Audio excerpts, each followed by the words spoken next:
ಗಂಡ ಹೆಂಡತಿ ರಾತ್ರಿ ಮಲಗುವಾಗ ಒಂದೊಂದು ದೇಶದ ಕಡೆ ಒಂದೊಂದು ಥರ ವಿಶ್ ಮಾಡ್ತಾರೆ. ಅದು ಯಾವ್ಯಾವ ದೇಶದಾಗ ಯಾವ್ಯಾವ ರೀತಿ ಅಂದ್ರೆ, ಅಮೇರಿಕದಾಗ ಗುಡ್ ನೈಟ್ ಡಾರ್ಲಿಂಗ್ ಅಂತಾರಂತ್ರಿ. ಇನ್ನು ಜಪಾನ್ದಾಗ ಗುಡ್ ನೈಟ್ ಮೈ ಲವ್ ಅಂತಾರಂತ್ರಿ. ಇನ್ನು ರಷ್ಯಾದಾಗ ಸ್ವೀಟ್ ಡ್ರೀಮ್ಸ್ ಮೈ ಡಾರ್ಲಿಂಗ್ ಅಂತಾರೆ.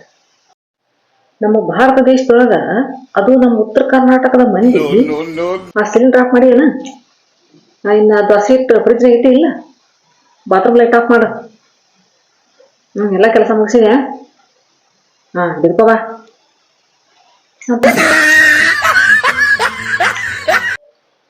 ಸ್ಕೂಲ್ನಾಗ ಟೀಚರು ಪಾಠ ಹೇಳಕತ್ತಿದ್ರಂತ್ರಿ. ಆಗ ಗುಂಡನ್ನ ನಿಲ್ಲಿಸಿ, ಗುಂಡ ನಾನು ನಿನಗೊಂದು ಪ್ರಶ್ನೆ ಕೇಳ್ತೀನಿ, ಉತ್ತರ ಹೇಳ್ತೀಯಾ ಅಂತ ಕೇಳಿದ್ರಂತ. ಆಯ್ತು ರೀ ಟೀಚರ್, ನಾನು ಹೇಳ್ತೀನಿ ಕೇಳ್ರಿ ಅಂತ.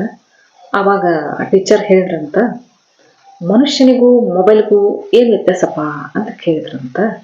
ಆವಾಗ ಗುಂಡ ಹೇಳಿದ್ನಂತ, ಟೀಚರ್, ಮನುಷ್ಯನಿಗೆ ಕಾಲಿಲ್ಲದೆ ಬ್ಯಾಲೆನ್ಸ್ ಮಾಡೋಕ್ಕಾಗಲ್ಲ, ಆದರೆ ಮೊಬೈಲ್ನಲ್ಲಿ ಬ್ಯಾಲೆನ್ಸ್ ಇಲ್ಲದೆ ಕಾಲೇ ಮಾಡೋಕ್ಕಾಗಲ್ಲ ಅಂದ.